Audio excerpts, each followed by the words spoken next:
Blog Talk Radio.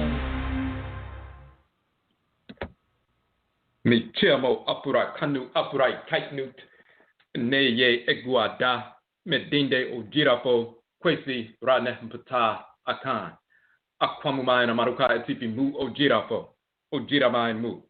Greetings to all apura kaini people, meaning Africans, Black people. Today is EGUA Day, Marketplace Day. My name is Odwirafo Kwesi Nehem Ptah Akhan, Odwirafo of the Akwamu Nation in North America, within Odwiraman, the purified nation, Afrikani people in the Western Hemisphere. Yet I say we thank you for tuning to the broadcast once again. We're going to open up the chat room real quick. If you have any questions or comments and you'd like to interact in the chat room, you must log in as a user in order to interact. If you don't have a username, you can sign up for one quickly in Blog Talk.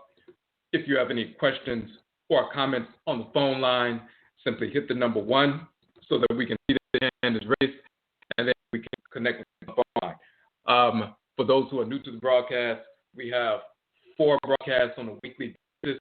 We have Akhan Nanasom, Ancient Akhan Ancestral Religion, on Joda on Monday nights, where we deal specifically with the Akhan expression of Nanasom Ancestral Religion. First and foremost, because we are Akhan. Secondly, because of the misinformation being propagated regarding Akhan cosmology, ritual practice, the nature of the divinity, creation, and so forth.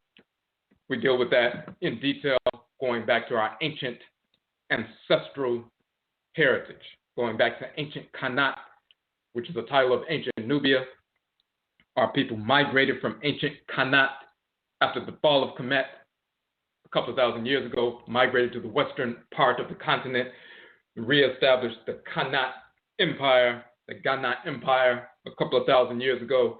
1,000 years later, approximately, some of our people, because of Muslim invasions, migrated further south and reestablished ourselves in the forest belt region and the savanna transition in the regions of today's contemporary Ghana and Ivory Coast, and reestablished Akhana civilization in those regions. Hundreds of years later, some of our people were forced from those regions into North, Central, South America, the Caribbean, and Europe during the Musuo Kessie, the Great Perversity, the enslavement era, and this is how we ended up in the Western Hemisphere. So there's a direct migratory pattern, but our ancestral religious practices also manifest that migratory pattern. So we maintained our ancient, authentic Akhan ancestral religion in our blood circles, even into the Western Hemisphere.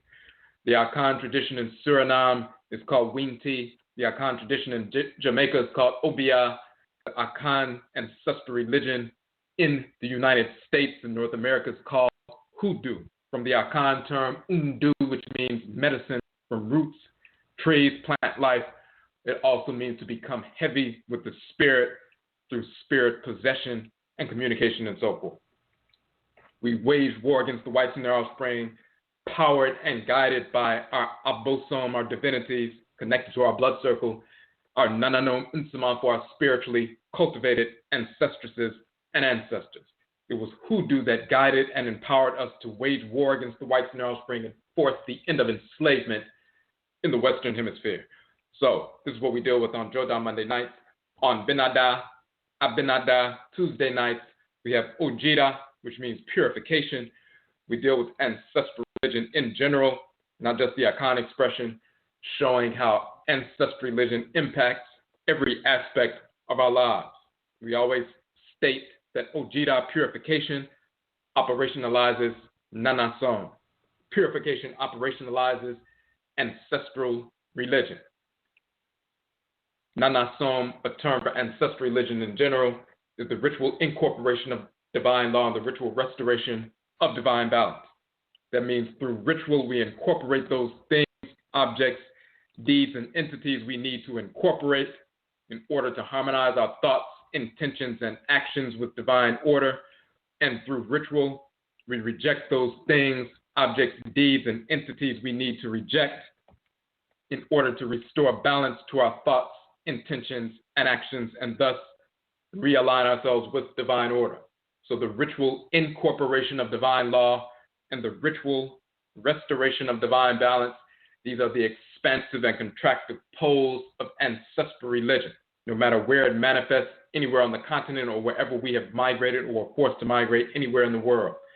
The ritual incorporation of divine law and the ritual restoration of divine balance allows us to align every thought, intention, and action with divine order every moment of every day. And this is our culture as Akwamu people. We have a function to execute in creation. Just like every cell in your body has a specific function to execute within the organ or organ systems of which it is a component part. We are cells within the great divine body of the Supreme Being, Amenet and Amen, the great mother and great father called Inyamewa and Inyame and Akhan and Mawu and Lisa and Vodun and so forth. We are cells within that great divine body. We are children of specific organs within that great divine body. And the organs, our parent organs, are the Abosom, the Orisha, the Vodou, and so forth. And those organs are children of the great body, the great mother and great father. We have a specific function to execute, just like every cell has a specific function. If we make mistakes that are legitimate mistakes, we engage the ritual process of incorporating law and the ritual process of restoring divine balance so that we can realign ourselves, get back on track spiritually, so that we can continue to function in creation every moment of every day, aligning every thought, intention, and action in harmony with order every moment of every day. So this is what we deal with on Ojira Purification Day. We deal with text from ancient Met, oral text from ancestral religious practices across the continent and wherever we manifest, anywhere in the world, in the Western Hemisphere and so forth, showing how ancestral religion impacts every aspect of our lives, our decision-making processes and so forth. On Yauda, which is also Yada and Abada, Thursdays, we have Amain Sim, Affairs of the Nation. Amain means nation. Amain Sim means affairs of the nation.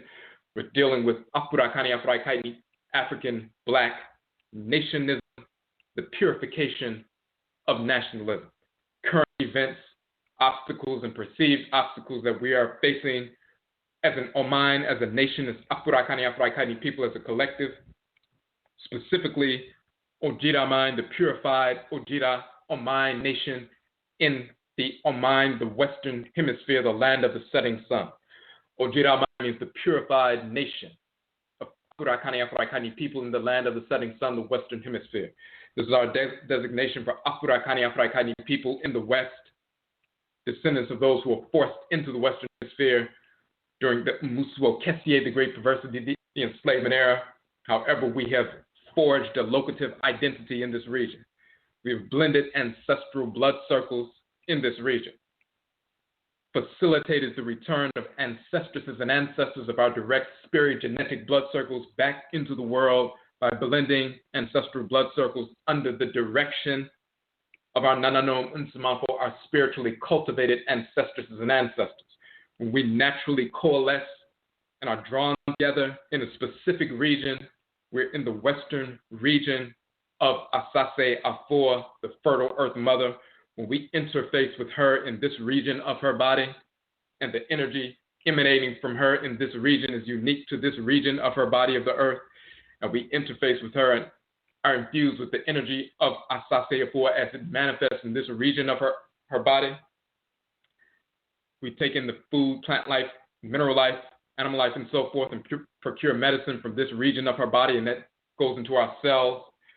When we blend ancestral blood circles in this region, and then interface with the Abosom, the forces in nature, the Vodou, the Orisha, as they manifest in a unique fashion in this region, then we forge and have forged a locative identity, rooted in our interfacing with Asase Afua, the Earth Mother, in this specific region of her body and blending ancestral blood circles in that context.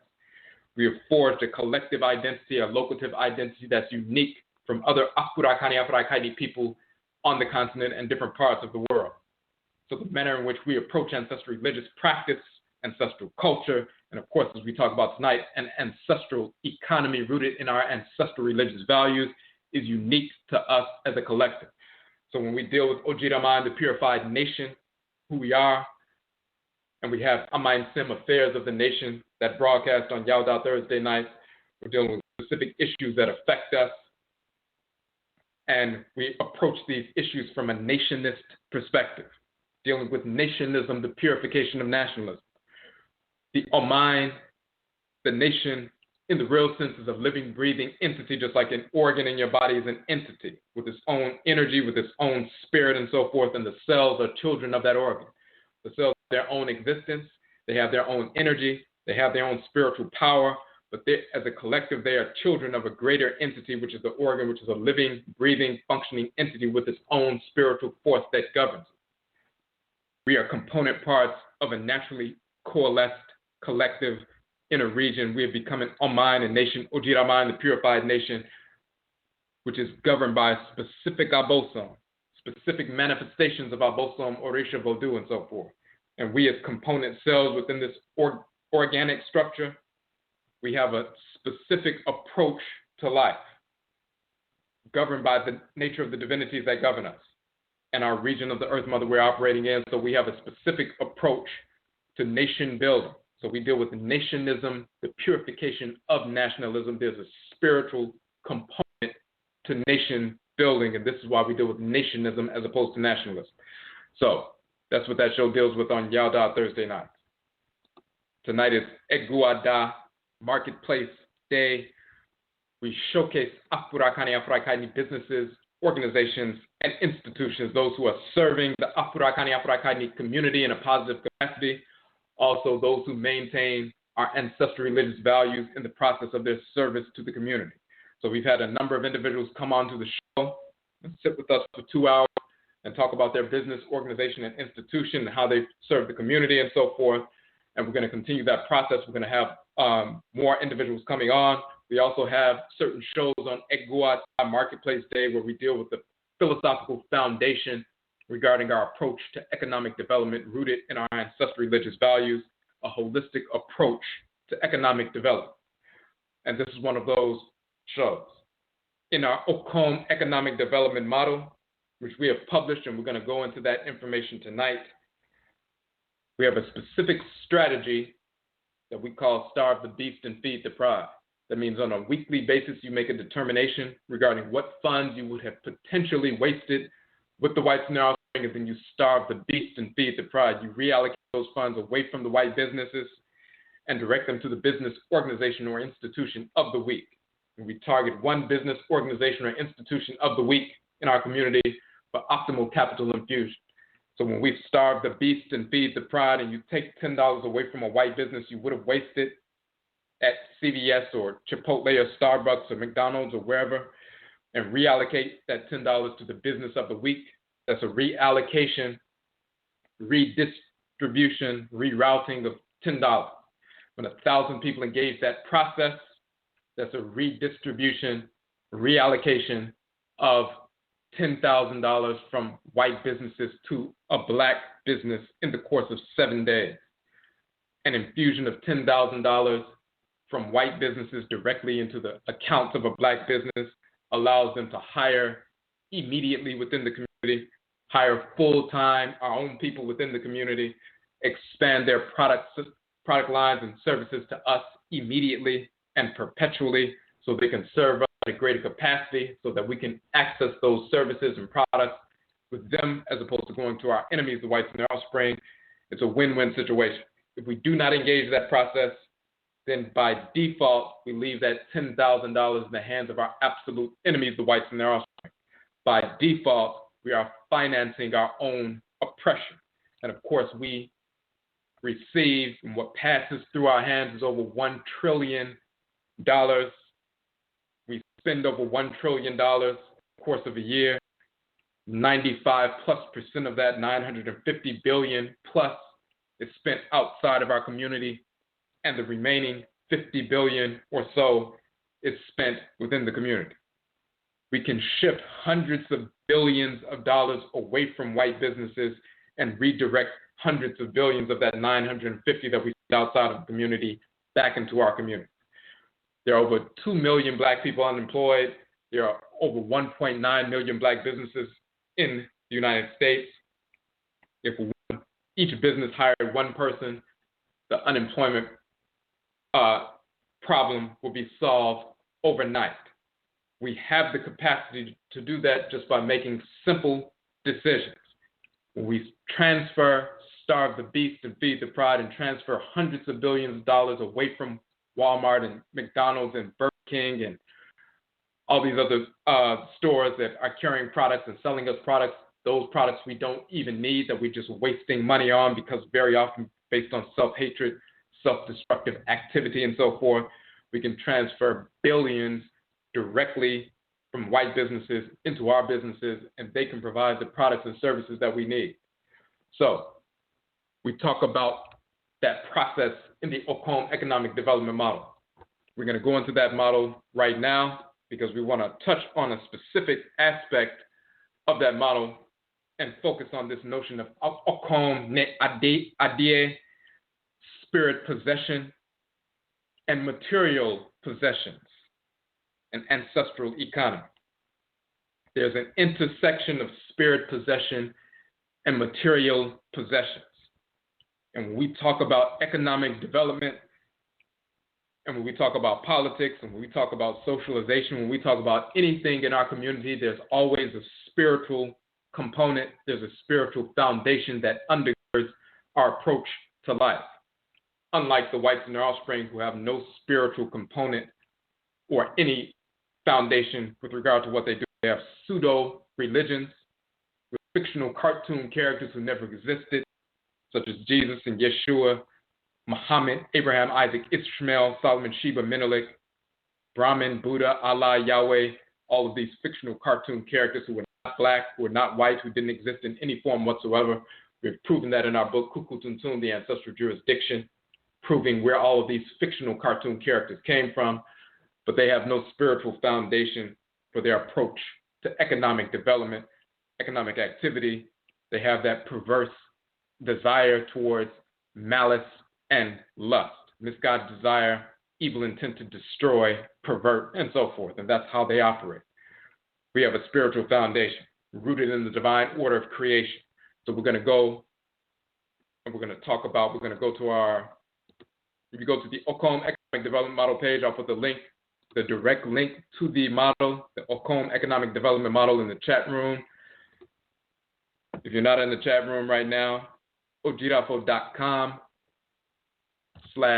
OKOM .html. When you go to that page, you'll see the OKOM Economic Development Model. You can download that. You'll see a number of broadcasts we've done. You'll see the list of the businesses, organizations, and institutions we've been supporting on a weekly basis. And of course, that list is going to expand. You'll see the links to their websites, the links to the broadcast that they did with us, the entire 2-hour broadcast and so forth. You'll see all that information. But when you see the OKOM Economic Development Model, you can click on the cover with the Jata Nini and Jata Bere, the male lion and female lioness, and you'll get into the document. Now, why do we name this document OKOM Economic Development Model? In the Akhan language, the term OKOM means hunger or want of something. This term OKOM is related to the term AKOM, referencing spirit possession, as well as NHOMA, referencing spirit communication. These terms have their roots in our ancestral language of ancient Khanate and Kemet, Nubia and Egypt, where we find kom, meaning to embrace, to possess, to seize, to become possessed by a deity. And we showed the Medusa, the hieroglyphs, proving that. The term kom and the determinative symbol of 2 arms in an embracing, grasping, seizing posture. So the term OKOM, meaning hunger or want of something in Akhan, also AKOM, meaning spirit possession, and NHOMA, meaning spirit communication. You see that term kom, meaning possessed, to become possessed by a deity in ancient Kemet. The term OKOM in Akhan is comprised of the terms ko, which means to go, and mu, which means within. Thus, komu or kom means to go within. This references hunger, desire for the going within, quote unquote, or consumption, possession of food and medicine. So, of course, when you consume food, that's possession. You're taking possession of a commodity. That's possession. And it goes within. Ko-mu. Ko, to go, mu, within. Komu or kom, it goes within. That's consumption. Possession of food and medicine for sustenance, healing, building, and protection. It also references the spirit of an abosom or an osamai, a deity or an ancestral spirit going within, komu or kom, or possessing the individual for spiritual sustenance, spiritual healing, spiritual building, and spiritual protection. So when you take in food and medicine, that's going within, that's a possession. You consume it, that consumption is a possession. That's food and medicine, healing, building, and protection of your body and your health and so forth. When a divinity possesses, goes within or possesses, that's for spiritual sustenance, to sustain your spirit body, for spiritual healing, to restore balance, where imbalance is manifested in your spirit body and a disalignment from your spirit and your consciousness, for spiritual building, foundation, and spiritual protection. So there's a dual application.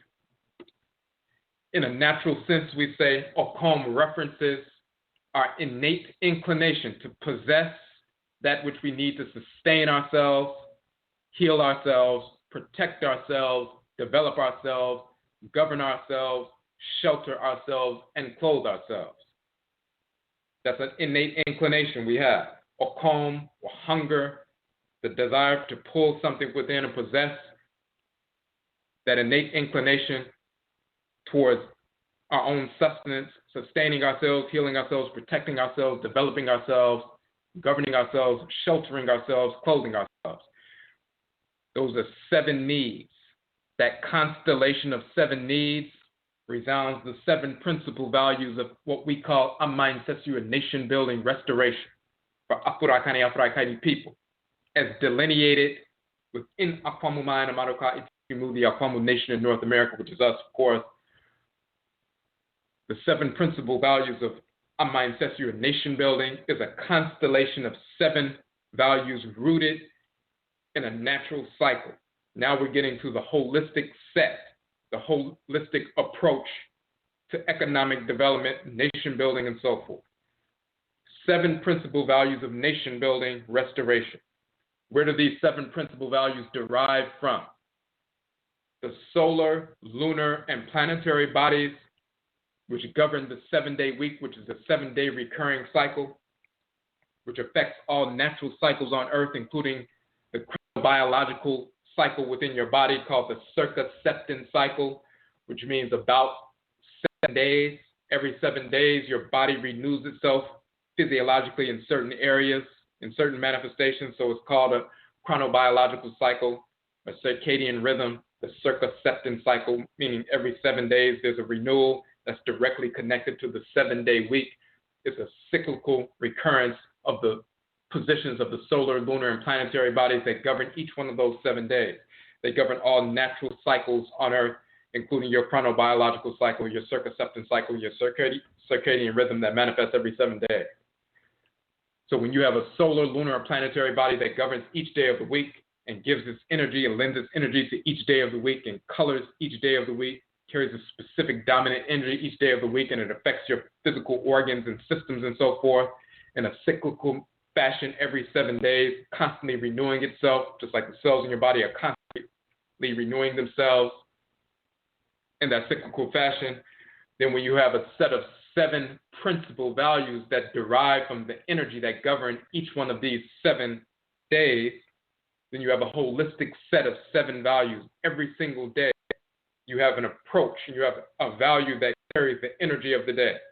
The first principal value of nation building, ancestral restoration, is methods of food production and preservation. You cannot have a nation without first being able to produce food to feed yourself and preserve food for times when there's scarcity. We must have methods of food production and preservation, agricultural practices and so forth, and so on. The second principal value of ancestral nation building is methods of curing disease. We must be able to cure any disease, procuring medicine from plant life, mineral life, animal life, and so forth within that 7-day cycle, also within solar cycles, lunar cycles, daytime, nighttime, certain times of the year, and so forth, knowing when to procure this medicine to alleviate any illness that manifests. We must be able to cure disease. We can't establish an independent nation, a sovereign state, and then when people get sick, then we go to our enemies to get some medicine and then go back to the sovereign space. It doesn't work in that fashion. If you're going to be independent, and we are, we must have methods of food production and preservation. First principal value. Second principal value, methods of curing disease. The third principal value of nation building, ancestral restoration, is establishing a military structure. Whatever we defend, we must recognize that our enemies, the whites and offspring, will seek to destroy. Just like you have numerous systems within your body, the endocrine system and respiratory system and circulatory system and integumentary system and so forth, all of those systems interdependently. However, if you do not have an immune and lymphatic system, then all of those systems will collapse. You must have a military structure to defend and preserve what has been established. When you establish a mind and nation, you can feed yourself, you can preserve food, you can cure yourself of any disease, maintaining equilibrium within the community. You must be able to defend the mind, establishing a military structure. The fourth principal value of ancestral nation building restoration is establishing institutions of education, training, and cultivation. You must have institutions of training with regard to food production and preservation. Training institutions regarding the curing of disease. Training institutions regarding a military structure. Institutions of cultivation, education, ritual practices, so we can align ourselves with order, reestablish order within our lives individually and collectively. Cultural institutions to preserve knowledge of the culture, to preserve the value of the culture. When you institutionalize the values of the culture and people embrace the values and see why the nation is important, and they actually value the nation and value why the nation has been established and why we must keep it, maintain the nation, then they will seek to defend the nation when they value the nation. So when you institutionalize your values through ritual practice, through cultural practices and so forth, every individual, man, woman, and child, from the time they're born, growing up into adulthood, they value the Oman. They value the nation. When they value the nation and see its utility, then they will seek to defend it. They will seek to perpetuate it. They will seek to defend it. They will also seek to perpetuate the protocols that were established that allowed the nation to unfold in an orderly fashion. So we must establish institutions of education, training, and cultivation. That's the fourth principal value of nation building restoration. The fifth principal value of ancestral nation building restoration, establishing sound systems of governance and jurisprudence so that conflicts do not escalate into conflagrations which will destroy the nation from within, where we implode from within because we can't mitigate disputes in a harmonious fashion. We establish sound systems of governance and jurisprudence so we can regulate and administer the affairs of the nation in a harmonious way. And that also leads and feeds into this notion of establishing a military structure, because you compromise your national security when you can't not administer your affairs or redress grievances in a harmonious fashion, in an equitable fashion, rooted in fairness, the rule of law, and so forth. The sixth principal value of ancestral nation building restoration, construction of homes on acquired land, whether we're acquiring land in a specific region here or on the continent of Africa or different areas. Of course, building shelter, homes on acquired land. And the seventh principal value is the production with manufacturing, dealing with textiles and so forth. So it's not just food, clothing, and shelter. It's methods of food production and preservation, methods of curing disease, establishing a military structure, establishing institutions of education, training, and cultivation, establishing sound systems of governance and jurisprudence, construction of homes on acquired land, production of clothing. These 7 principal values reflect that constellation of 7 needs, our natural inclination, our innate propensity to possess that which we need to sustain ourselves, heal ourselves, protect ourselves, develop ourselves, govern ourselves, shelter ourselves, and clothe ourselves. So when we're talking about OKOM possession, as in spirit possession, we're sustaining ourselves, spiritual sustenance, spiritual healing, spiritual building, protection. We're talking about physical possession, consumption of food and so forth. We're building ourselves, protecting ourselves with medicine and food and so forth. But we're also doing the same thing with regard to the nation, building, sustaining, perpetuating a nation physically through physical work and so forth, but culturally and spiritually sustaining the values that brought the nation into being, that people value the nation and will protect and defend and perpetuate the nation. These are those 7 principal values: OKOM, possession, spirit possession, also physical possession. We're talking about spirit possession, but also material possessions. Material possessions, first and foremost, ADE meaning things, objects, deeds, and entities. ADE meaning possessions, the first and foremost, the nation itself. Now, we say our innate inclination manifests as OKOM, that hunger, the desire to bring something within, whether it's consuming food or bringing in the spiritual forces to reestablish balance within ourselves, physically, individually, as well as NHOMA, a nation. Our innate inclination manifests as OKOM directs us to address these needs in harmony with Nyamewa, Nyame, and Sheshe, the Mother and Father Supreme Being's order, divine order. The 7 principal values of Ancestral nation building, restoration, are thus organized according to the abosom, that deities, the divine spirit forces of creation who govern the solar, lunar, and planetary bodies, which govern the 7-day week. As we said, that natural and perpetual 7-day cycle informs the natural manner in which we must function in the world. It is thus the spiritual foundation for our economic model. So we're going to give some more nuanced definitions to the term OKOM. We talked about spirit possession, spirit communication. We wrote an article, a short article called AKOM and NHOMA, spirit possession and spirit communication, the key to understanding cosmology. And then we also, part of that article is transcarnational inheritance, ancestral religion, and Africans, Black people in America. But in the first section, AKOM and NHOMA, spirit possession, spirit communication, the key to understanding cosmology. We show, once again, these definitions of AKOM. So first, the basic definition. If you're looking at a Santi dictionary published in the so-called 1800s, 12,800s, and then we compare that, the Akhan language, with what is in the hieroglyphic dictionaries of ancient Kanit and Kemet, showing that it's the same language that we continue to utilize, all the way into the Hoodoo tradition as well, because that's the Akhan tradition, and we still use these terms in the Hoodoo tradition in North America, unbroken for thousands of years.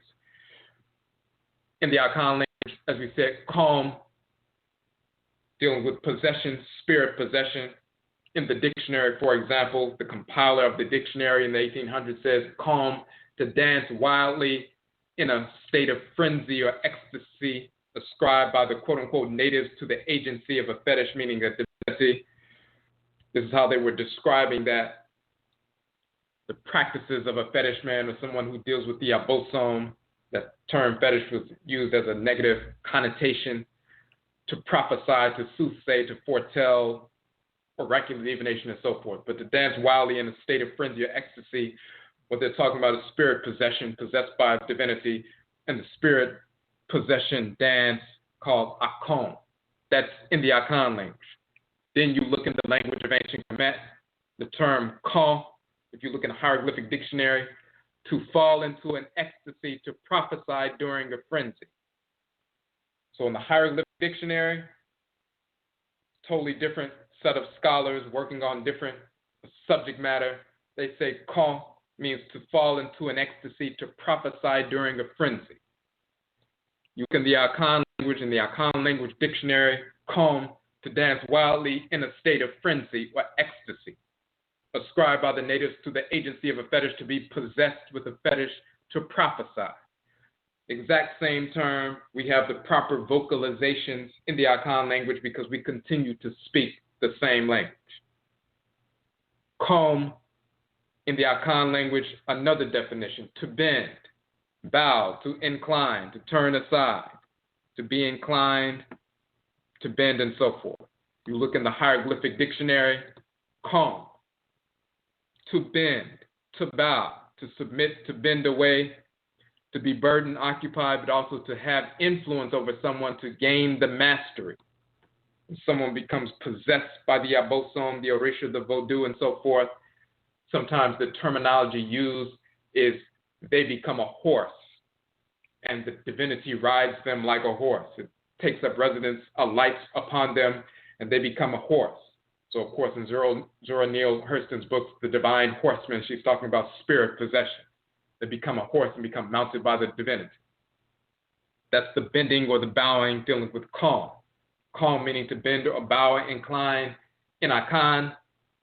Calm in ancient Kemet, in the Medutu, in the hieroglyphs, to bend, to bow, and to become inclined and so forth, to have influence over someone, to gain the mastery.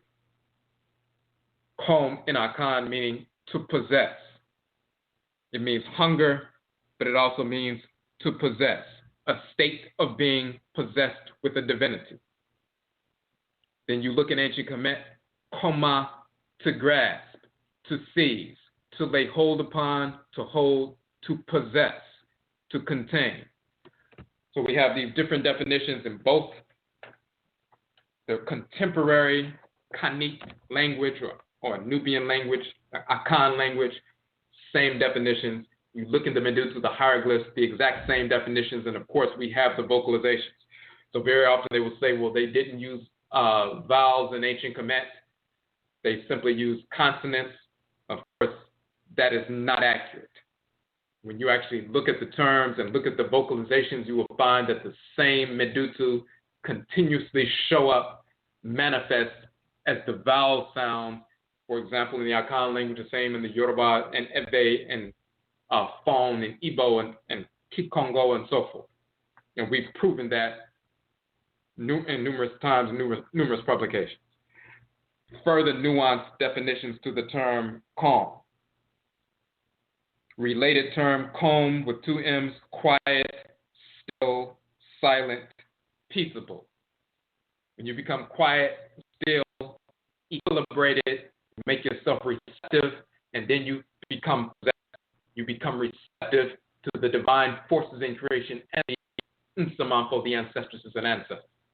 When you still yourself and equilibrate yourself, become still, quiet, silent, peaceful, balanced, that's the best way to engage the OKOM process to consume food. You don't want to be running down the street and trying to eat some food. You want to still yourself down, relax, calm, quiet, still, silent, peaceable. That makes you receptive. There's a direct connection between that physical hunger, becoming balanced and equilibrated first so that you can consume the food and it assimilates properly, harmoniously. There's a direct connection between AKOM, spirit possession. You become still and silent. This is why the term Vodou in the Fon and Ebe language, Vo means to rest and Doom means to draw water. You rest, Vo, and then Doom, you draw water.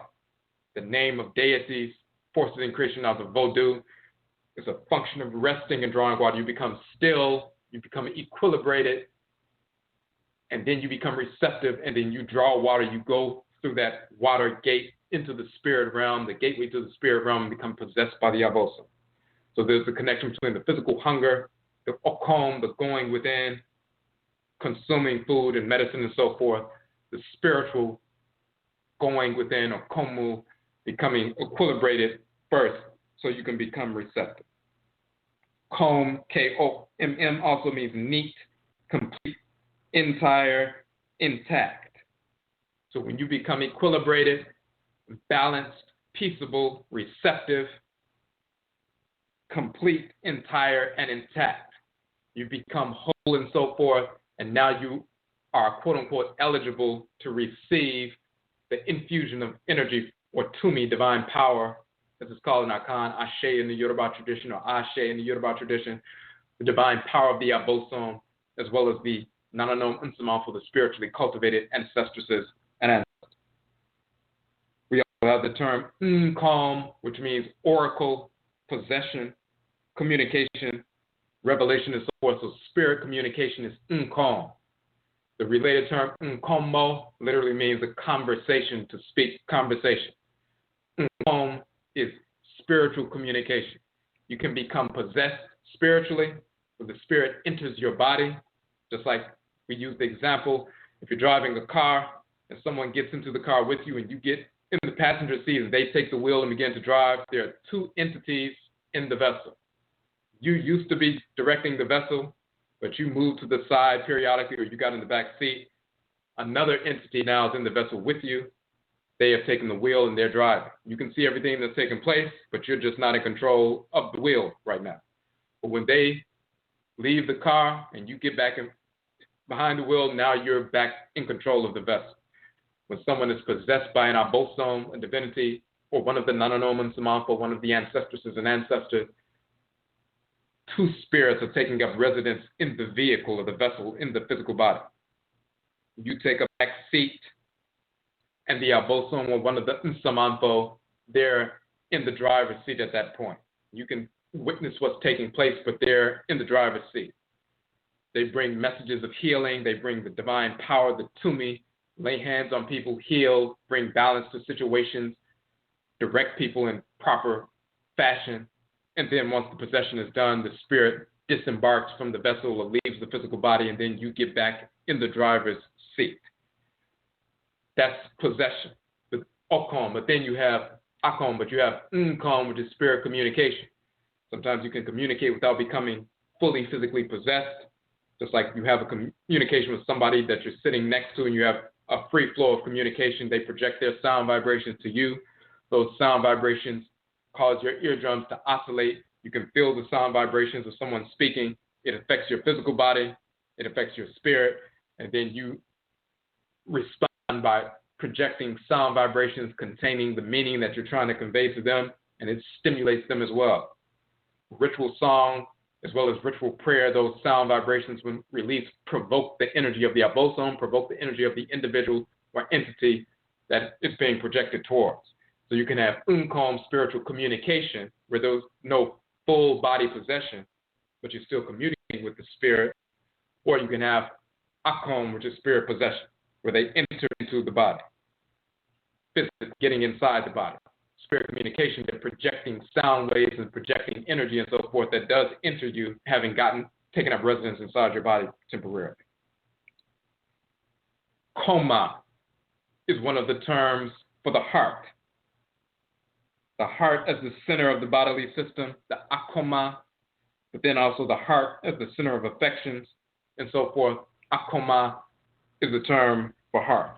So we have these different definitions for the term calm. Dealing with possession, of course, the heart possesses the blood. The blood carries the energy, the divine life force energy. The heart pumps it out, so it sends the blood to every cell in the body. The blood carries the oxygen. The oxygen carries the divine living energy, the Ba and the Ba'et, the divine living energy of the Creator and Creatress, Ra and Ra'et. And as we've shown in the past, Ra and Ra'et, the Creator and Creatress, are grandchildren of Amen and Amenet, the Great Father and Great Mother. They are functionaries, divine functionaries of the Supreme Being. So the heart pumps out the blood carries the oxygen carries the life force energy that animates us. So it does possess. Akoma, the heart, does possess that life force energy, and it regulates the flow of that life force energy and distributes those nutrients to every cell in the body. Every cell in the body needs that oxygen. They need the nutrients within the blood, but they need that fire, that oxygen that's carried by the blood. They need that to receive and take into their own cellular body so they can empower themselves and so they can execute their function.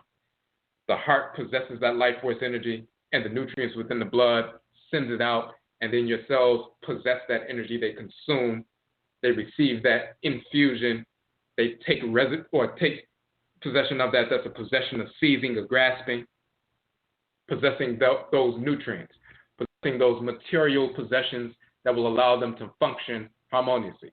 But then they also take in the life force energy so they can be animated. The vitamins and minerals and so forth within the blood are the nutrients physically to keep them physically sustenance. The cells within the life force energy allows them to be animate, to be alive.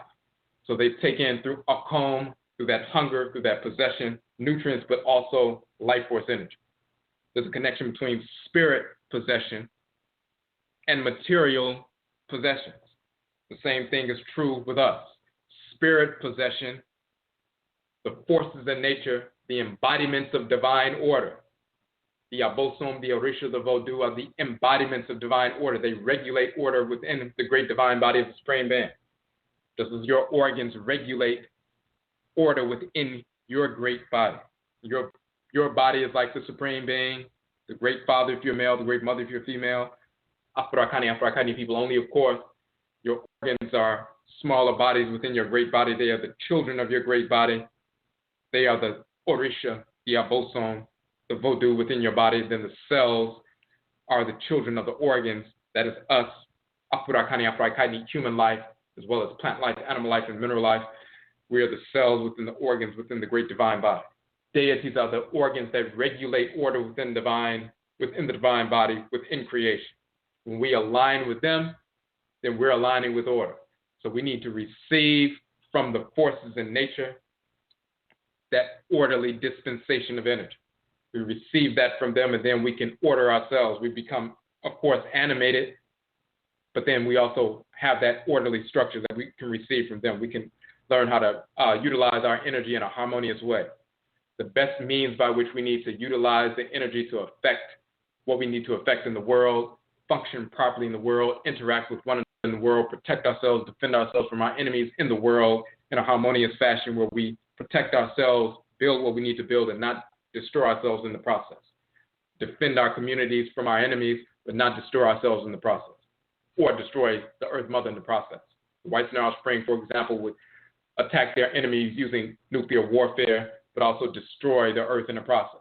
They'll attack their enemies with chemical and biological warfare, but also destroy crops and the Earth in the process.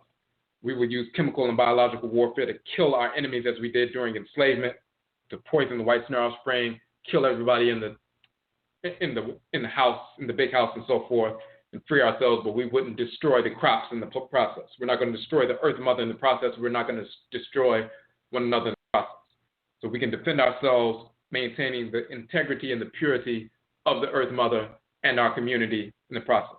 So we need to receive the energy of the abosom, but that orderly dispensation of energy from the abosom.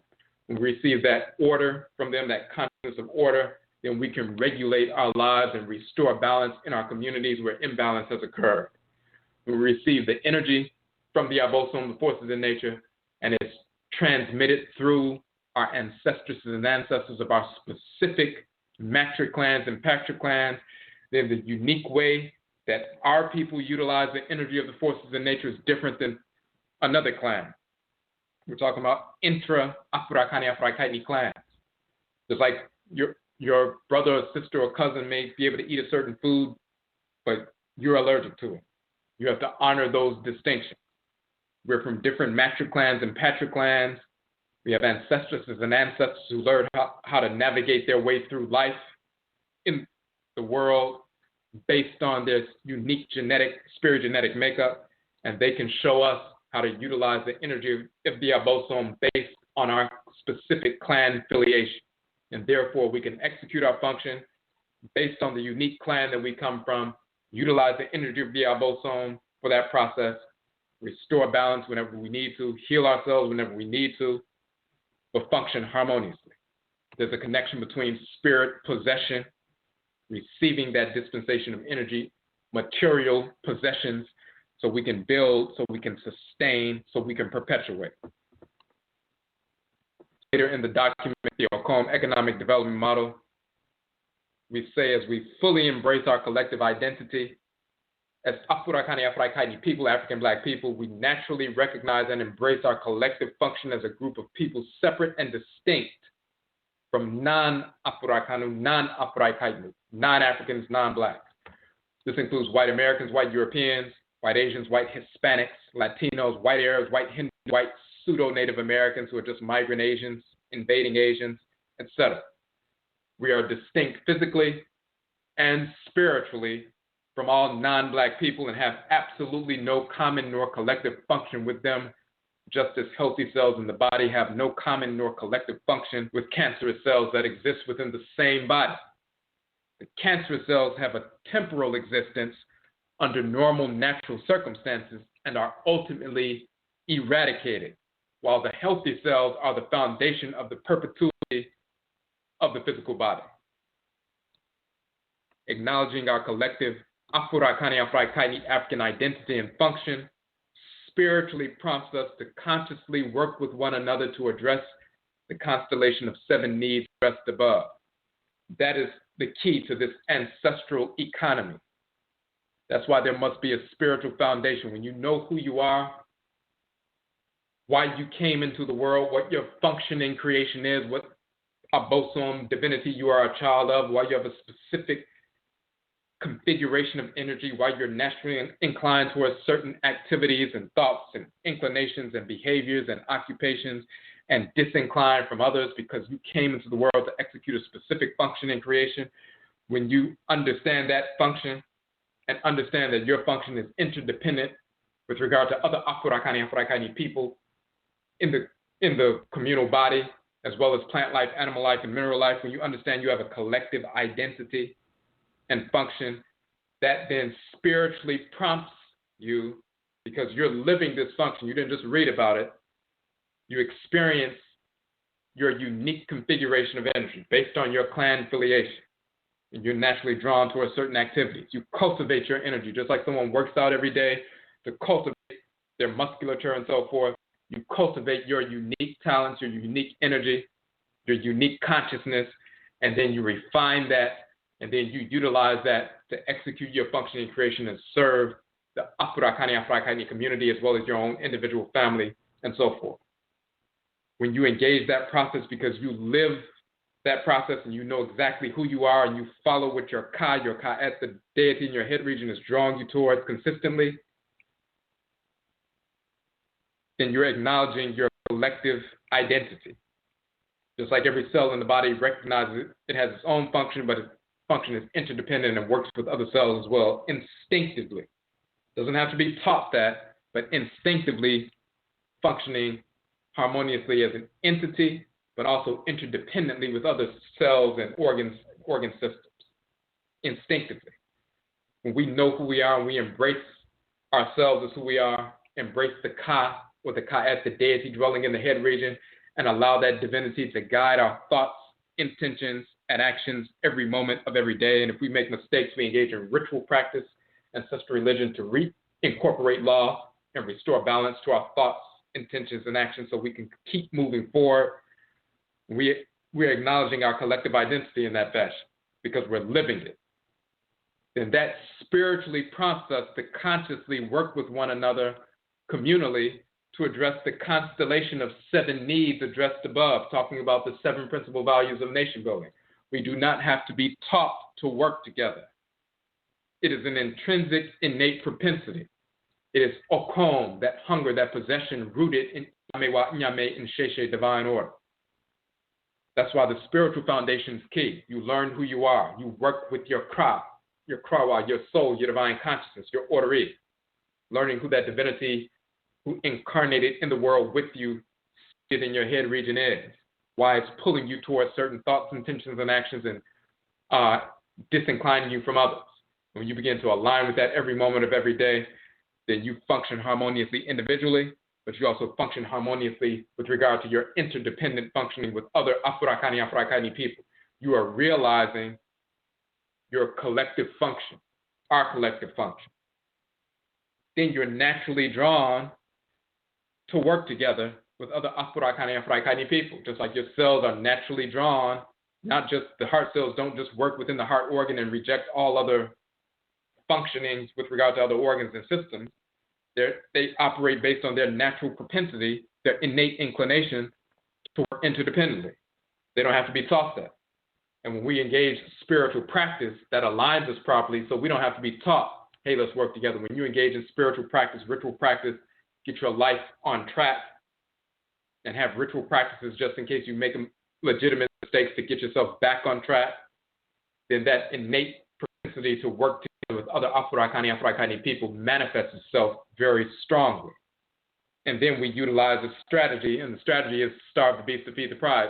When that natural inclination to work together manifests, then all we need is a sound strategy to best utilize that energy, that desire to work together, and that's starving the beast and feeding the pride. And that's what we're dealing with the EGUA marketplace day and so forth.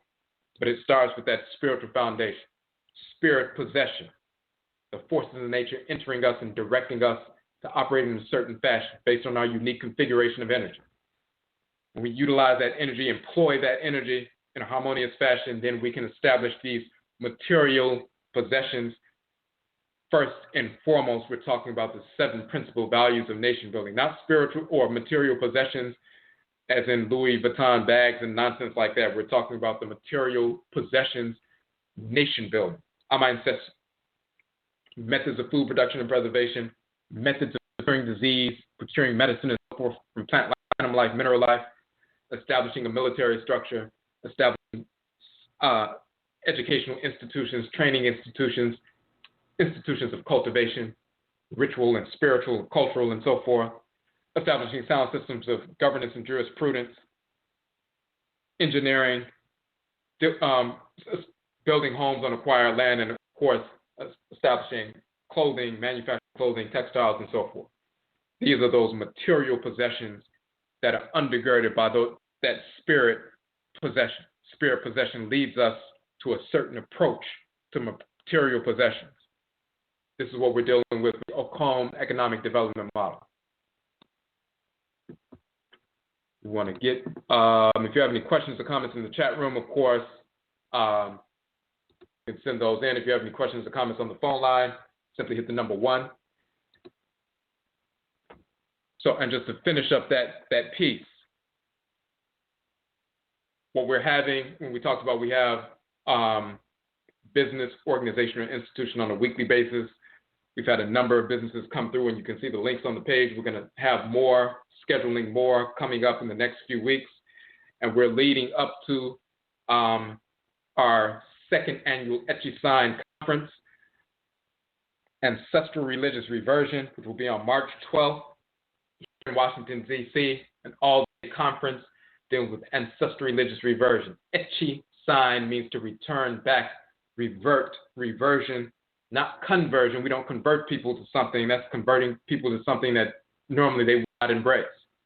There's no such thing as real religious conversion. We engage in reversion, returning to our original pristine state. The ancestral religious practices that are born of our blood circles, our spirit genetic blood circles that we brought from the continent. We were forced from the continent. The manner in which we practice ancestral religion at that moment, 200 or 300 years ago, was fossilized in our bones and blood. And that tradition, that pristine tradition, is what we passed on here. So the Akhan ancestral religion in North America is Hoodoo. The Yoruba ancestral religion in North America is Juju. The Bambara ancestral religion in North America is Grigri. The Fon and Ebe ancestral religion in North America is Voodoo. The Ovambo tradition in North America and other Bantu traditions in North America are called Wanga. And you have Ngenga and the Fang ancestral tradition in North America. We have maintained these traditions. We're not dependent on anyone outside of our blood circles for any initiations or any instruction in our own ancestral religion that we preserve for hundreds of years in our blood circles here. We are self-contained. So we're engaged in ancestral religious reversion. AKYISAN is a movement to return, to engage in reversion to our ancestral religious practices. So we will have presentations throughout the day on our ancestral religious practices. We'll be speaking on the Hoodoo tradition. Our sister, the Voodoo Queen, Kalinda Laveau out of New Orleans, will be speaking on the voodoo tradition born of the blood circles of our people in Louisiana. In North America, prior to the Haitian migration, voodoo existed in Louisiana. Been here for hundreds of years, maintained in the blood circles of our people. She'll be speaking on that, and we'll have a couple of other presenters that we're going to confirm very soon. So keep information out for that. One of the things that we do with regard to the AKYISAN conference, this is the second annual. We have 3 conferences every year. All of our conferences are free. All of our monthly events are also free, open to our people only, of course.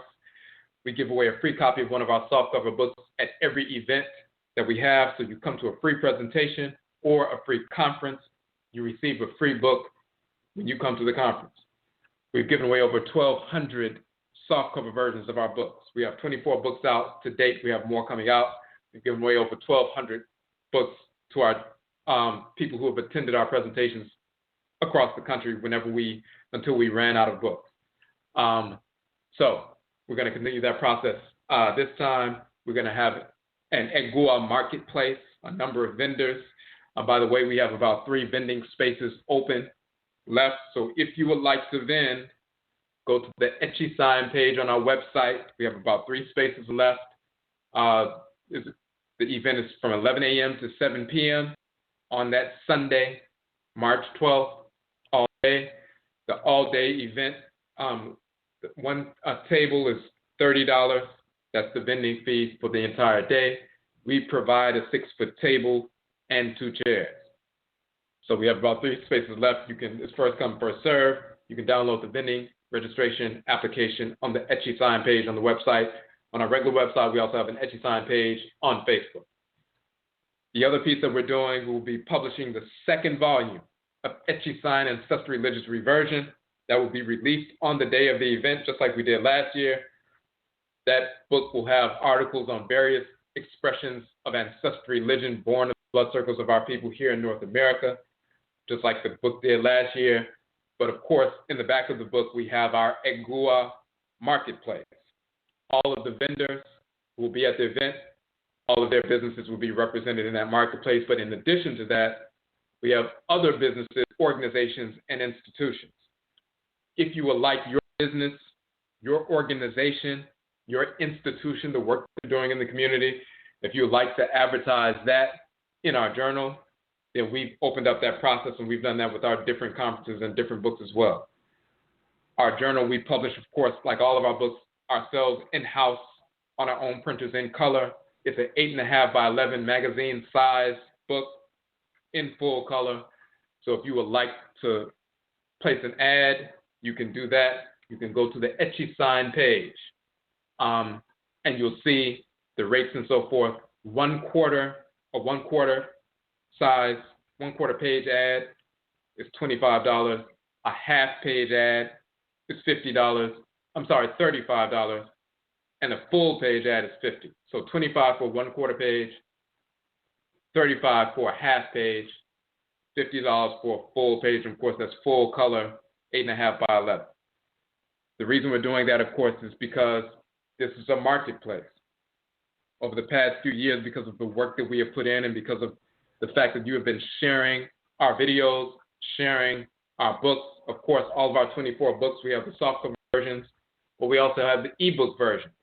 We made the ebook versions of all 24 of our books free downloads for the community. So you can download any one of our 24 books, even if you don't have any money, you can download the whole book on our website, and that's permanent. We sell the ebook versions. They range between $8 and $11. The softcover versions, but the ebook versions are free because we need this information to get out to our people, notwithstanding whether or not they have the income at the time to purchase. So over the past few years, we've expanded the access. The previous year, 2015, we received 1.46 million hits on our website. This past year, 2016, we received over 3.1 million hits on the website. That includes people downloading thousands of the ebook versions of our books every month. That means that when you place your ad in the AKYISAN Journal, the ebook version will be free online, so thousands of people will see your ad because we've just Last year, the previous year, 1.46 million hits, but because of the work we've done and the fact that you've been sharing our work, and we say, Medase, we thank you for that. Yedase, we thank you for that. It went from 1.46 million to over 3.1 million hits. We, of course, beyond doubling that capacity. So thousands of people will see your ad. So for a $25 one-quarter page ad, you'll get thousands of views, perpetual, because it's, permanent. And of course, people who purchase the softcover version of the book, of course, they will see the ads as well. Of course, we're going to give away a free copy of the book to everybody who comes to the event. So as soon as they get there, it will be released on that day. They'll get the book immediately. So all those people will see your ads. Plus, they share the softcover versions when they take them home and take it to work and so forth, because it's actually a book dealing with the ancestral religious traditions, and in the back it has the ads. So they share it with individuals, but then the ebook versions people download, then they email them, and it gets to thousands, hundreds of thousands of people and views and so forth. So $125 ad, which is a quarter page, will allow you to have thousands, hundreds of thousands of people see your ad, and it will be permanent on the website for free. So for years on down, from now on, forever, it's going to be online. So people will consistently see your business. The same with a half-page ad for $35 and a full-page ad for $50. So if you would like to place an ad, we need those JPEG files, a simple JPEG file. You email it to us. We need those JPEG files as soon as possible because we need to begin formatting. And we, of course, we want to have everything done ahead of time and give ourselves some cushion just in case sometimes things go wrong with regard to production. We must have the book released on that day. So we're already engaging the formatting process now. So if you would like to place an ad, go ahead to the AKYISAN page, and you can make the payment right there. Choose your size, make the payment, and you'll see the email address there, and you can send us that JPEG file to our email address. The various businesses will be showcased in the coming weeks leading up to the conference on our EGUA Marketplace show, which is Wednesday nights. So every week we're going to be showcasing these different businesses on the show. We'll have people come on and talk about their businesses during that 2 hours and so forth, so that the community can get that information. Of course, once the interview is done, that will be posted on the OKOM Economic Development Model page as well as your website. So you can take advantage of that. And we have to, again, when we talk about ancestral religious reversion at the conference, that's akin to spirit possession. We're getting that information about ancestral religion. But then at the same time, we have material possessions. We have the EGUA Marketplace component of the conference so that we can serve one another, feed one another, build one another, and so forth. So that spiritual possession or communication is directly connected to the material possessions, communication, products, services that our community needs. All these different products and services all support some aspect of nation building restoration.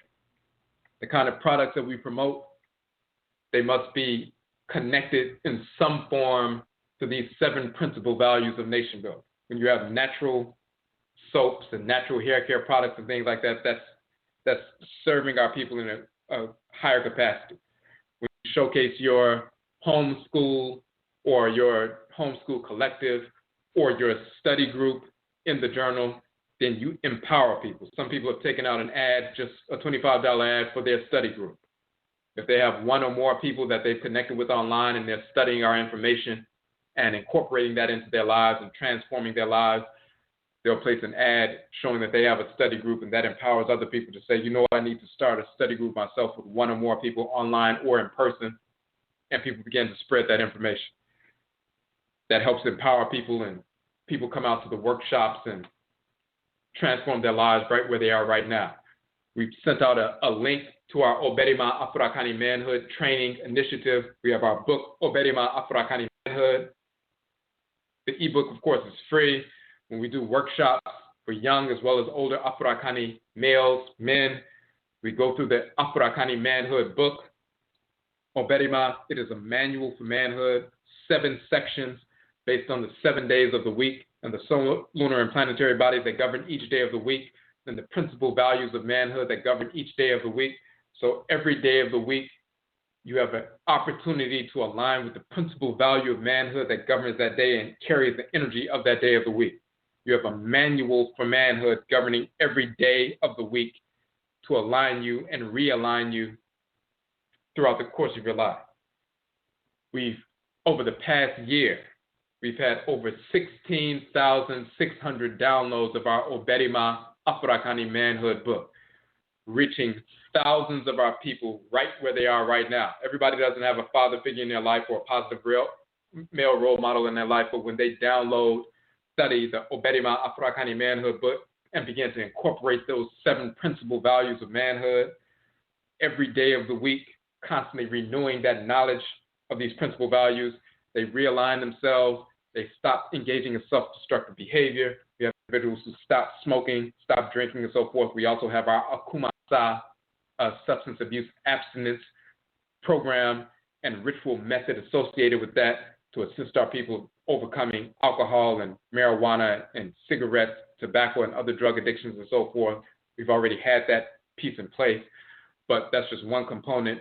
But people stop engaging in self-destructive activity. We also have our Odwirafo entrepreneurship option.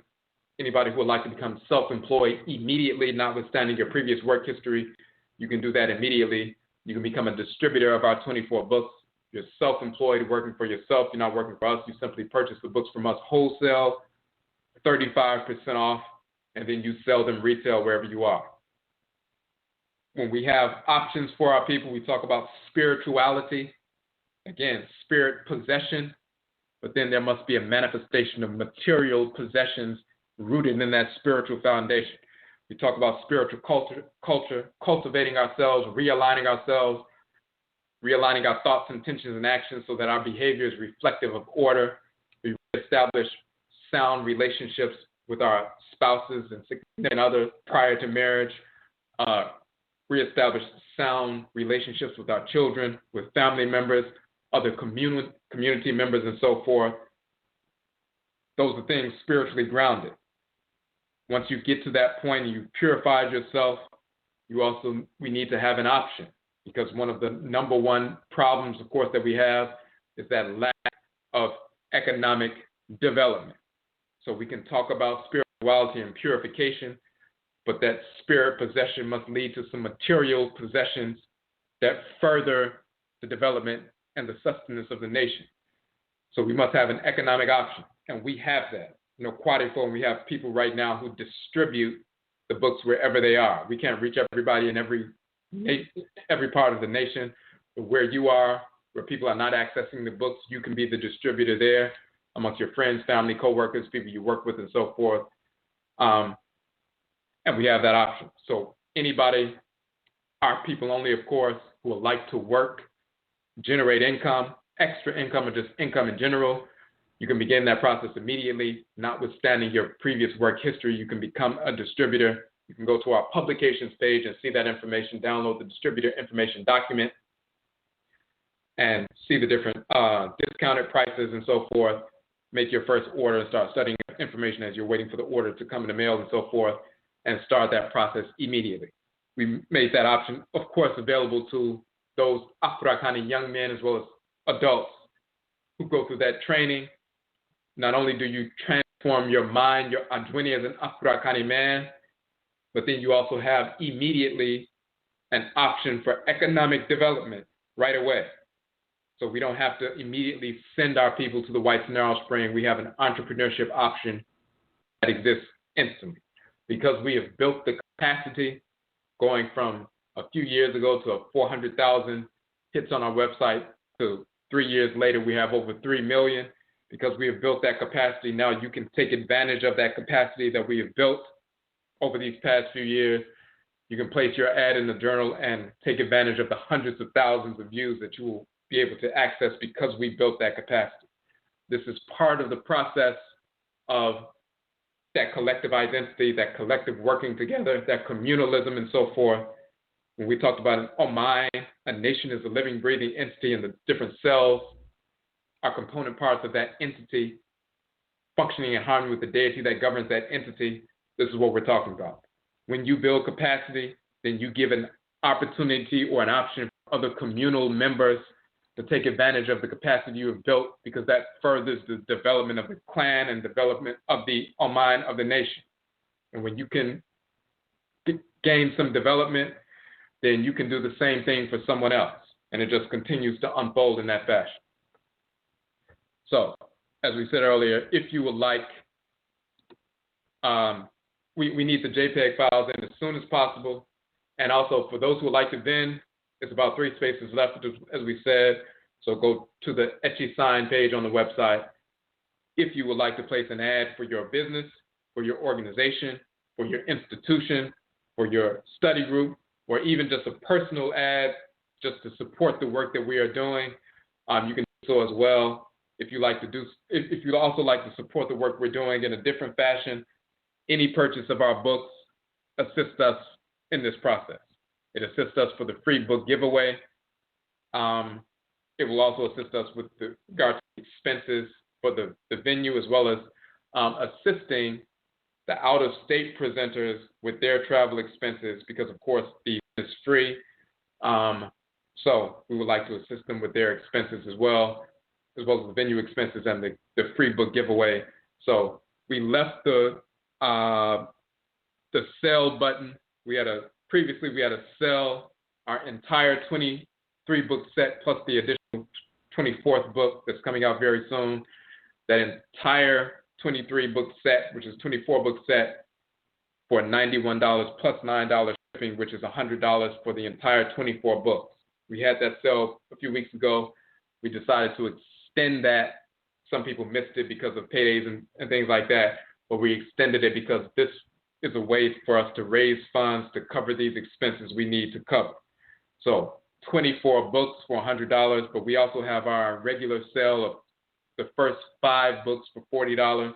Our just regular books range between $8 and $11. So even if you purchase 1 book or 2, any purchase assists us in the work that we are doing to get this work out.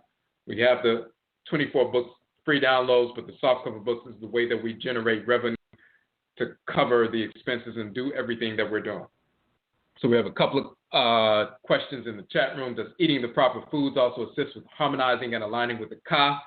Also, should this be the first step one should take when starting out? So yes, eating proper foods does assist with that harmonization.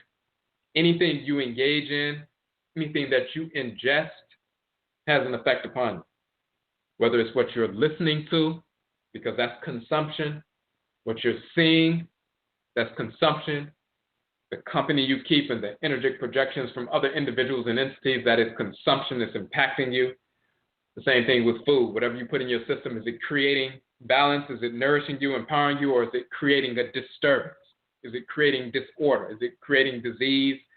Is it perpetuating gluttony? Is it creating obesity and contributing to the onset of diabetes or high blood pressure, or whatever it is? That creates disorder within your physical body. That creates discordance within your spirit body. So yes, eating the proper foods assists you not only aligning your physical body with order and balance, but also it empowers you to align much more easily with your own Ka, your divine consciousness. Should it be the first step? Very often, it's not, this is what you do for the first step. What happens is, naturally, there's a natural inclination. We talked about natural inclinations, propensities towards certain thoughts, intentions, and actions. When you begin to engage in ritual practice and align with your Ka, everything within you begins to change. You have a desire, that strong, innate desire to only engage in thoughts, intentions, and actions that are in harmony with order and reflective of Nyame wa Nyame and Sheshe, or Aminet Amen Seshe, divine order, in every aspect of your life. We have that rooted within us. It becomes suppressed because we embrace this culture and we have an inclination towards certain behaviors, and then this culture says, no, you can follow lust, malice, idiocy, self-destructive behaviors. Okay, just go ahead and do it. So we reject the pull from the Kayat in the head, and we go along with the conditionings of this culture. But once you begin to realign with the Ka, those kinds of behaviors become repulsive. They're not comfortable. They're not wanting, they're not attractive. They become repulsive. So you begin to assess what you're putting in your body instinctively. You feel a repulsion for putting certain things in your body that shouldn't be in your body. If you were straightening out your hair, it becomes repulsive because it was repulsive the whole time. Your ka repulsed that. If you're a male and you were encouraging your woman to straighten out her hair or lighten her skin, all this other nonsense, you have a repulsion for that because it's always been a repulsion. And you're not putting that pressure on her any longer because it was an unnatural pressure in the first place. And she doesn't have that pressure and that conditioning any longer. It becomes repulsive to engage in that process, to engage in gluttony, to engage in drug use, whether it's marijuana, making foolish rationales for being a drug addict, utilizing marijuana, which is self-destructive. It's destructive to melanin. It's destructive to your own spirit, makes you receptive to discarnate entities that are discordant and so forth. It becomes repulsive. So whether it's food, whether it's, what you put on your body, put in your body, who you engage with and so forth, you only have a desire to align with your ka and kayak. So that is one of the first things that manifests, as well as other things as well. Okay. Next question, should black businesses be supported who resell the white man's poison products, soda, sugar, etc., that destroys for our bodies? If you have black businesses who are reselling certain things and you've transformed your mindset and you no longer want to partake in these kinds of things, there's a number of different things you can do. If it's a black business, the black people who are doing these things because they're just, the average brainwashed, conditioned black person who's worshiping white Jesus or black Jesus, which is just as ignorant, or, just has a business and you want to support them because they're supporting their families and they're engaged in entrepreneurial activity and at least they're not working for the whites and their offspring, then you introduce the fact that you want to see other products in the store. All they want to do is generate revenue. They can generate revenue selling, organic apple juice as opposed to Pepsi, and you tell them that's what you're going to buy, then they can transform that. You can bring you can show how you can bring other people along to the business. You let them know that there's a market of people just like you that normally were not coming to this business. And if they transform and begin to include those products, then there's a whole group of people who are going to support them who normally would never have supported them. They have a whole new crop of customers. And then they'll transform some of their previous customers to begin to try new things and so forth. So we can engage that process. Okay. The question, I'm in the Caribbean and I'm getting into organic food, growing a farm. But I haven't met any like-minded that can assist me. Should I allow a few people to visit from outside the country to assist? This is what happens with our businesses very often starting out. When we transform our minds, then yes, initially, sometimes we'll be isolated to a certain extent, even just studying information. When you reject Christianity, you recognize Jesus is a fictional cartoon character and Muhammad is a fictional character, you reject all that, then to a certain extent, you're isolated from individuals who are still conditioned. But then there are many other individuals also who are doing the same thing that you're doing, so you begin to create connections with those individuals. But at the same time, just like we always say, you put a tuning fork and you oscillate, you put another tuning fork near it, it begins to oscillate at the same frequency, vibrational frequency. When you begin to realign yourself spiritually and you're vibrating at that frequency, you're oscillating at a certain frequency, then you're going to begin to impact those who you are connected to, and they're going to start to feel a change and start becoming more receptive. Very often they resist it at first because that's the conditioning that they have. They're conditioned to resist reality, what is true, what is normal, to reject that and fall back into the same old behaviors. But the more you continue to function and operate just naturally, it's going to affect them. Then the educational piece is key. When we transform ourselves, the next thing we do is we make information available. Just like you make this site available to people, you share it, and you share other people's sites.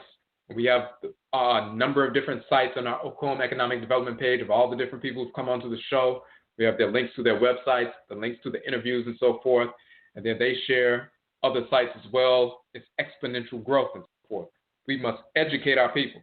Just like they were conditioned to be self-destructive, the whites in our offspring miseducated our people deliberately, and they continue to do so, and they reinforce that miseducation. It is our responsibility to properly educate our people. So we can never just say, well, our people are brainwashed. We can't do anything with them. We need to go over here. The whites in our offspring are not saying that. They're like, we're going to make sure they're brainwashed. We're going to keep raising them to be brainwashed and perpetuate that ignorance. So we have to combat that miseducation with proper education. And we have the advantage because deep down inside, every black person has a kayet, every normal black person.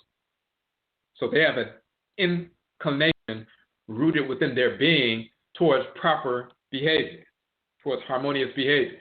All we have to do is give them the information that aligns with that and that further pushes them and pulls them towards correct behavior, and that repulsion that they have from those conditionings that they've been harboring for years, it creates a discordance within them. Now they're in an ethical dilemma, and in reality, because they're being pulled in one direction by their kayet, their ori, their kra, their krawa, their selido, the divinity in their head region, and their nsamanfo, the ancestresses and ancestors, but then they have those old conditions.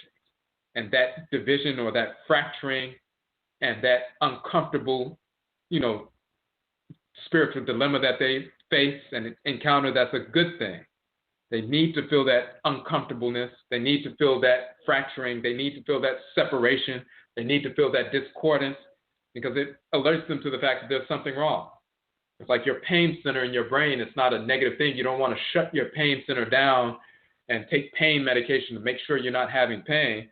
The pain center is an alarm system. It's letting you know that there's a problem. It's alerting you exactly to the fact that there's a problem and where the problem is so that you can address it. So when people are going through these ethical dilemmas and so forth and spiritual discordance because they're being pulled in one direction and the other, that's a good thing. The fracturing is good because it awakes them out of that coma.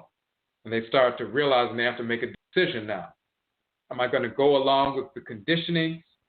Or am I going to go along with the divinity that's in my head that's repulsing or repelling those conditionings? And when you can properly help them to identify that, hey, this inclination you have is actually a deity. This is your nature. You should be following this. Then they feel more comfortable with that. So we must educate our people.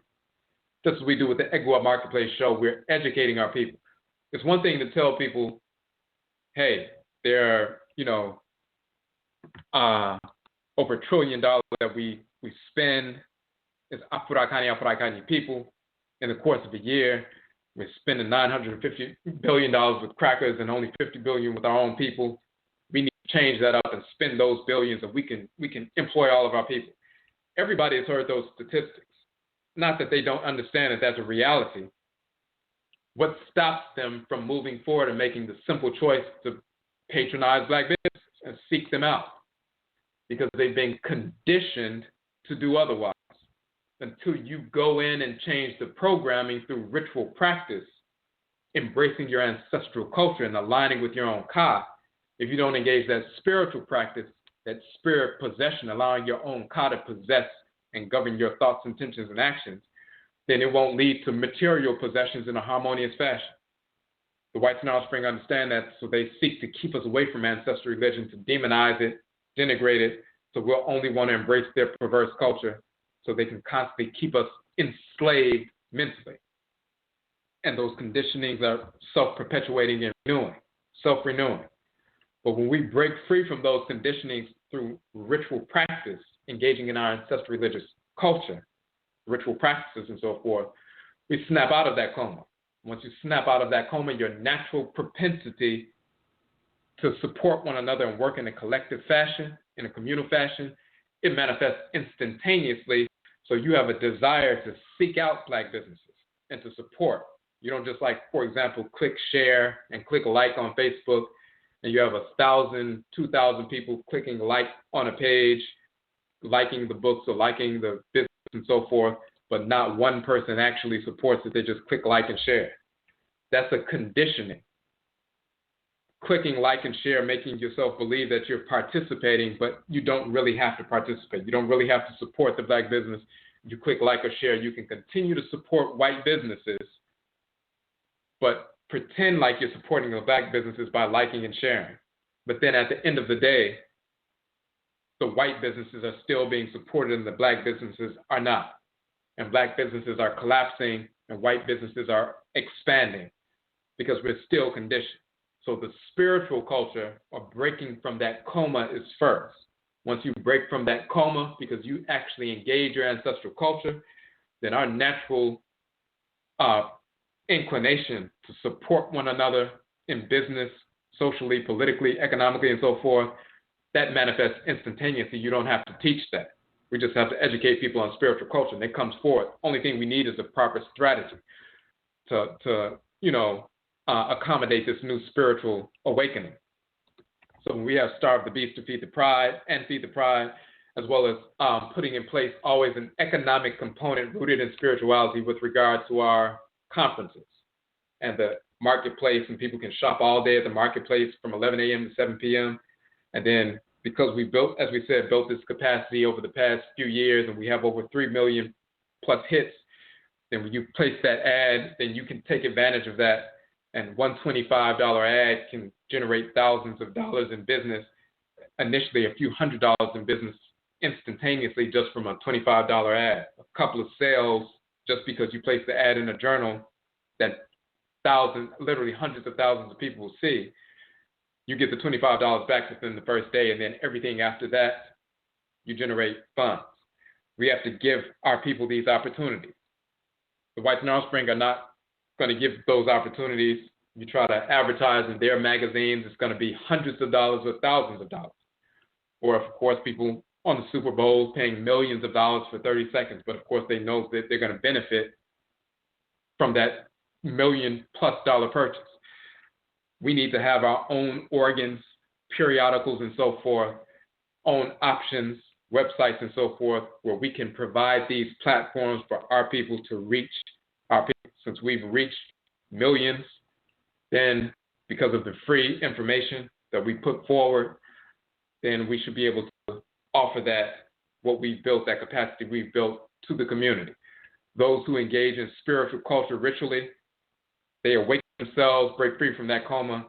They have that natural inclination. They'll spend $25 because that will enhance their own business. That'll assist us with the expenses so we can help with the presenters from out of state and the free book giveaways and continuing to, cover expenses for what we're doing.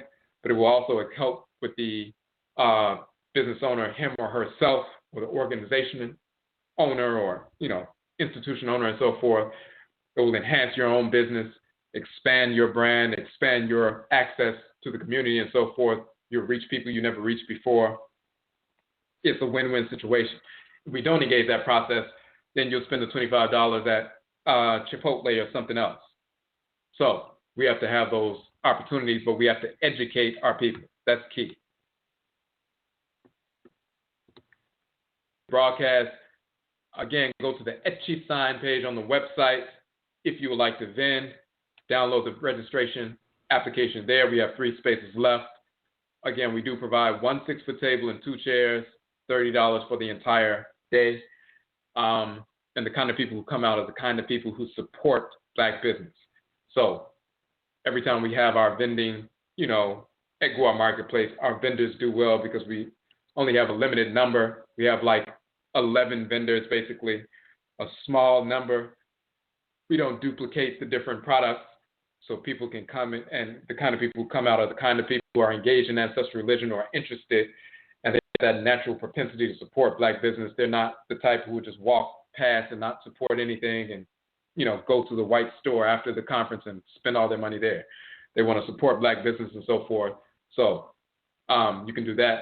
And then, again, for the journal, the AKYISAN Journal, go to the AKYISAN page once again, pick out your ad size, make the payment there, and see the email address to send us your JPEG file. We need those as soon as possible so we can begin the formatting process, and we're already in that process now.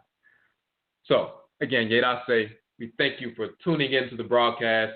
And Yebeshiabio, we will meet again.